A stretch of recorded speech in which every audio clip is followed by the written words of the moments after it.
Welcome, leaders.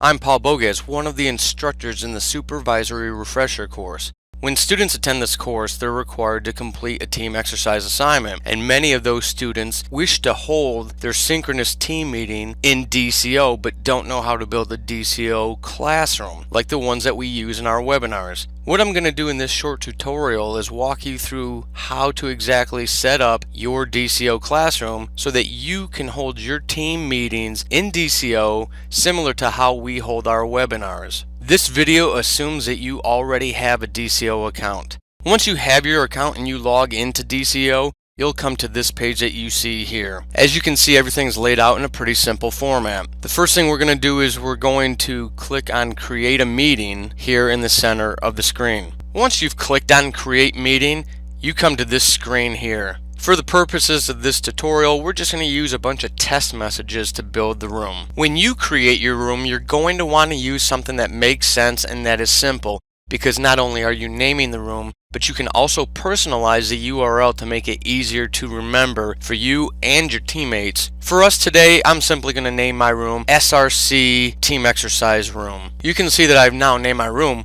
I can also personalize the URL. When you do this, DCO is already going to assign the full DCO URL. What you're doing is you're creating the ending of the URL, something personalized, something that you'll remember, something that your teammates will remember. For the purposes of this tutorial and for simplicity, we'll use West Team 11 as the assigned URL. As you can see in this personalized URL, I've created it for Team 11, which is in the West region of the Supervisory Refresher course. There are no spaces. You can include dashes if you wish, but again, for simplicity's sake, I highly encourage you to keep it as simple as possible. As you can see here in the date and time area, the default settings go to today's date and time. For the purposes of you building this room for the Supervisory Refresher course team exercise, keep those default settings. In the next area, under the agenda block, you do not have to include any narrative in there. The next area down is to select a template.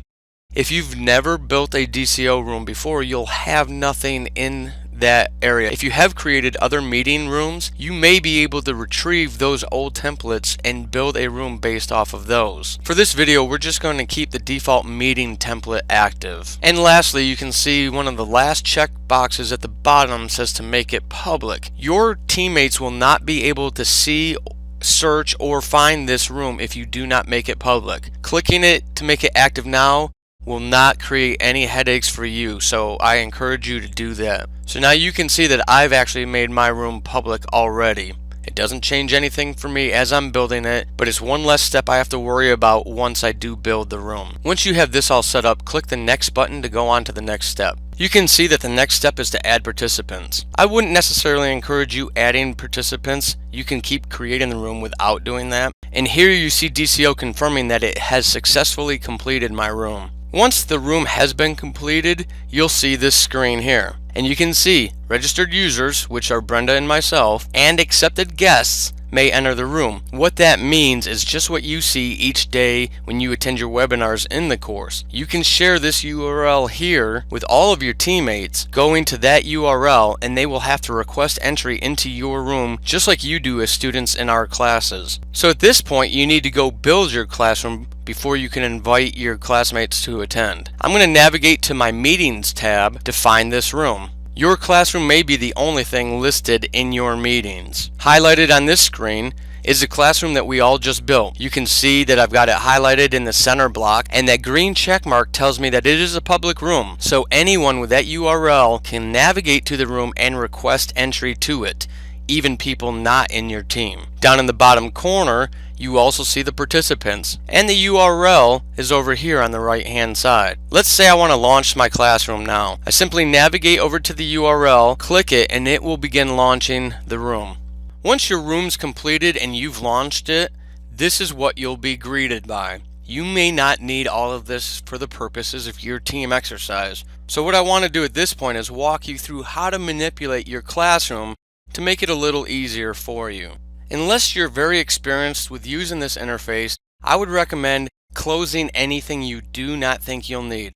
For example, in the interest of saving bandwidth and maybe your personal dignity, you may not want to be on camera. This is a simple fix. Navigate up to your camera and voice pod that you see in the top corner. You can see that you have a drop down arrow with some pod options. Simply select that drop down arrow and you've got a couple options here to use. Since I know I'm not going to get on camera, I'll simply hide it and you can see that the camera pod goes away. I want to do the same thing for this note pod in the middle of the screen that you see here. There, now the room's coming along nicely. I do want to make sure that I keep track of everybody who came to the meeting, so I'm going to keep the attendee list. However, I don't like where the attendee list is currently located, so I want to move it up. Simply left click and drag to the location. You can see that DCO provides guide bars as I move this pod so that my alignment can stay accurate. There, that's a much better place for my attendee list. But the pod's awfully small and I won't be able to see all my teammates. All I have to simply do is navigate back to this and you can see that I get a cursor allowing me to drag the window and extend it. Now the attendee list is as big as I want it to be. So now you know how to hide and resize and move pods. What we're going to do is we're going to hide this share pod and then I want to move the chat pod.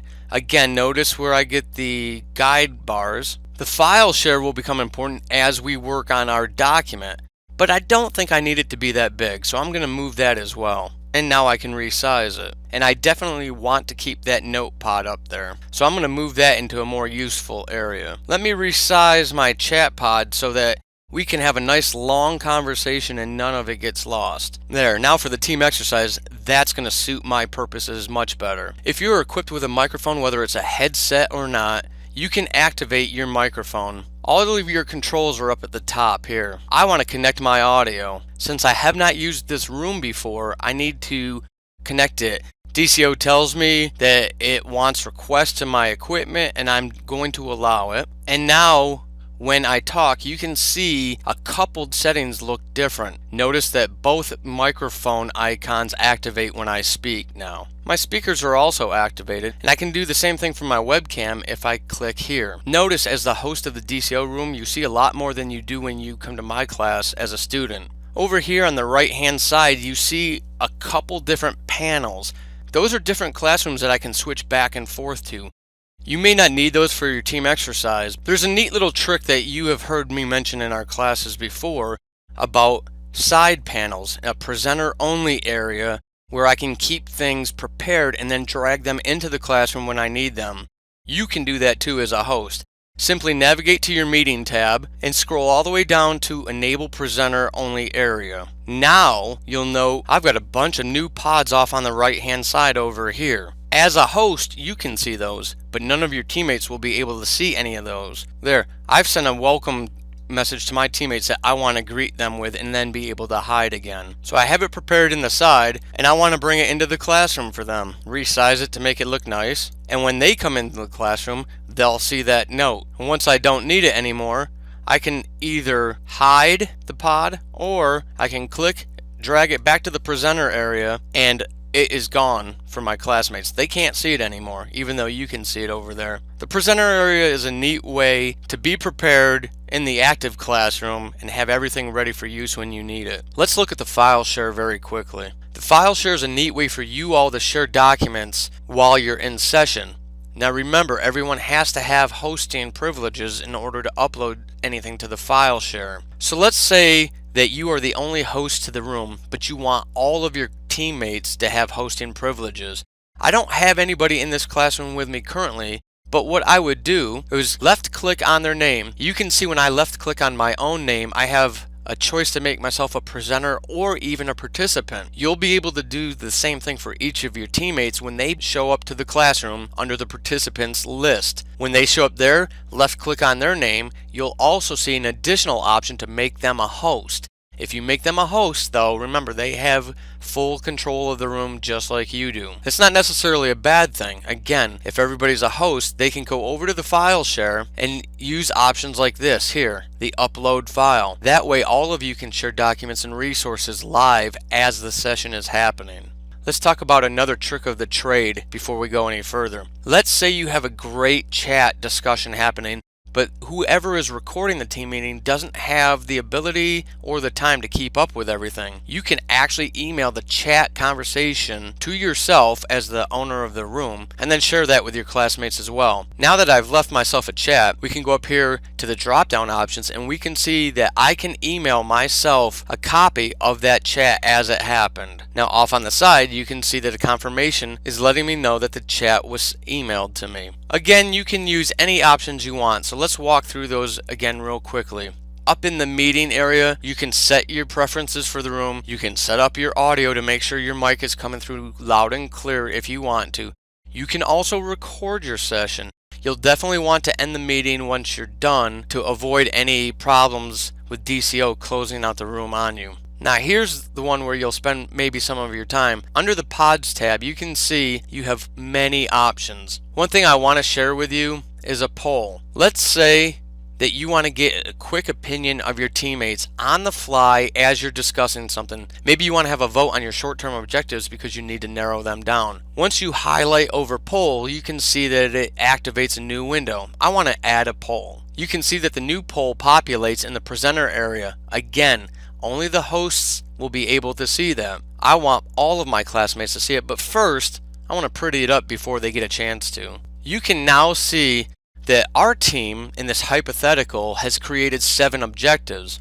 Our teammates have agreed that we need to select the 3 best objectives. How do I get them to do that? I go back up into this top corner for pod options again, and I have a choice between multiple choice or multiple answers. Multiple choice is the default setting and it will only allow participants to select one answer. Multiple answers, however, will allow them to select multiple answers. So I'm going to highlight that as my choice. Now that poll pod doesn't look like what you see in our sessions, does it? We need to open it and then it'll be ready for our teammates to answer. There, that's much better. Let me resize that, and now that looks like what I want to share with my classmates. Again, they can't see it, so I need to drag and drop it into the window, and there we go. Now all of my teammates can vote on which objectives they want to keep. Now let's look at this note pod. Let's say we want a couple people to capture notes to make this easier for the team to complete. If you have multiple hosts in the room, you can do that. I would recommend that you add additional note pods though, so people are not typing over top of each other. Let's go back up to pods and let's bring in a new note pod. You can see that it populates it in the presenter area. I want to get that in the classroom so everybody can see the note taking as it happens. You see, I click in either window and they become active. Again, I type my messages and I can have multiple people taking notes at the same time.